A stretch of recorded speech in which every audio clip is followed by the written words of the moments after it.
Okay, this is a video that I've been meaning to do for a little bit. Rachel's going to help me in just a minute, but this is our hoop house, or greenhouse, or hot house, or whatever, cold frame, whatever you want to call it, but this is the one that we have.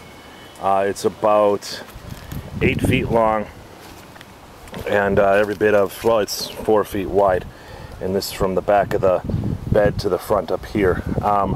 What I did was I just took some, I went to a plumbing department of a home center, and for about $1.49 we grabbed some 1/2 inch Schedule 40, which is right here. It's just some PVC, usually just used for water pipe or something like that. 1/2 inch Schedule 40. It comes in 10-foot sections, and it's pretty pliable, meaning I can obviously bend it to the shape that I need.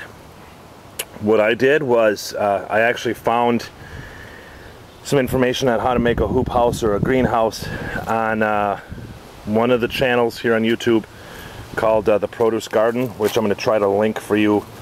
I'll try to link that up in the sidebar over there. And then there's another spot where you can find some pretty good information on it at gardenfork.com, I do believe it is. Look to the sidebar over there and you can find that too. A couple of great guys, a couple of guys that really make things simple, frugal, and very easy to learn it. So we got the problem of now I have my 10-foot sections of PVC. I got to figure out how to attach it to the bed here. What I did, we're going to go upside down for a second. I just grabbed some pipe strapping, which you can see here, and I used some drywall screws just to put it in. So we're good to go. Just some pipe strapping is holding this in, and it's nice and secure. It really isn't going anywhere until I want it to. And then, just for some extra rigidity or some durability, I grabbed some 1x2 and some twine, which you can see here. This is movable, which I'm going to show you later why. But this frame is in here so that I get a little bit more rigidity, not only for the pipes to not move back and forth, but also for my plastic liner. That's just a piece of, I think it's 3 mil sheet of plastic tarp. And then we're going to take a look here in just a second how that's assembled. Over the top, just the dome, I had kind of done this in spurts here. The top is another piece of Schedule 40 PVC stuff. That was actually wired in loosely. You could easily tie that as well. I would recommend doing that actually, because I've kind of gotten caught up on some of these little sharp thingamabobs and actually torn my plastic tarp a little bit. Don't do that, okay? I'm going to show you here real simple how I use a couple of spring clamps to close up my whole end. And believe it or not, earlier in the season I was maintaining about 38 degrees Fahrenheit above the exterior temperature, the exterior of the greenhouse temperature. So we can kind of see what's going on. These tomatoes have been in here only for a little bit, but I'm going to show you one example of how much more effective the greenhouse is.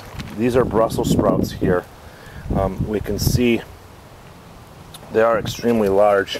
The leaves on them, look at that, are quite big, almost as big as my hand. Actually, they are. And the plant is about 1 foot tall in areas, as opposed to some of the collard greens that were not in there. You can see a pretty good size difference. Okay, the PVC, or the poly, the tarp, the plastic, the 5 mil plastic. You can see what I did. This is a hunk of 2x2 that I wrapped around. The plastic is wrapped around it, and then it is stapled onto here. I happen to have a, I guess it's construction grade stapler, but you could maybe get a, well, I'd say a staple gun. You're going to probably need a staple gun. And these are heavy duty staples, like 1/4 inch or something. I'll throw that information in the sidebar too. So this was an 8 foot long piece of 2x2. 2x2 was about, I don't know, $1.50 or so. I have 2 of them. The reason for this is I just roll it up with my hand, and I can go all the way up the tarp. And when I want to have the entire hoop house assembled or out and protecting stuff, I just it's real easy just to roll it out. So there we go. That is our hoop house. Now I'm going to show you how I close up the ends. Okay, so now I have the end closed. All it took me was 2 spring clamps, and the whole thing is closed off pretty nicely. I guess you could shoot across the bottom some bricks and stuff like that if you don't have spring clamps. That works as well, but this is just so much easier for me to take it apart and real quickly and easily.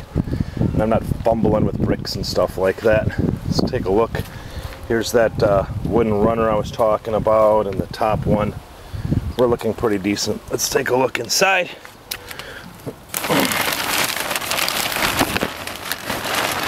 And this is how it looks in here.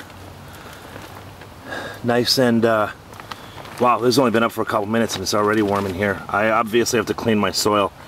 This is what happens when you have too many silver maple trees in your yard. These helicopter thingamabobs are everywhere, so I'll have to clean that up. My tomatoes need a little bit of pruning. I don't know what this is. If somebody can tell me what's going on with that tomato, please let me know by down in the comments section or in the you know, a video response would be awesome. But that's our hoop house, and I'll show you just from the back. I'm going to leave this side open. Let's take a look at it from afar.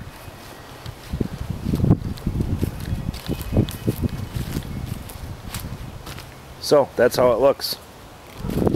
Really pretty easy. The most expensive part was the plastic. Alright, Rachel, did you like building the hoop house with me? Yeah. Yeah, okay. We'll see you guys on the next video. Thanks a lot.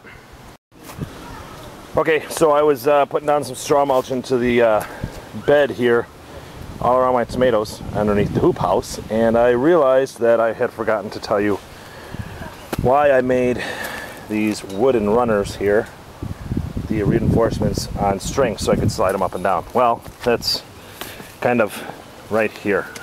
You see it's out of the way now, so that I can reach in and work this whole thing and I can be all over the place, whereas if it were back up, which I can do one-handed,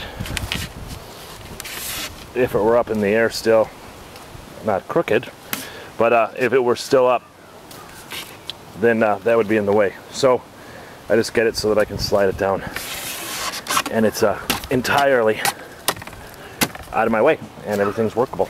Cool. All right.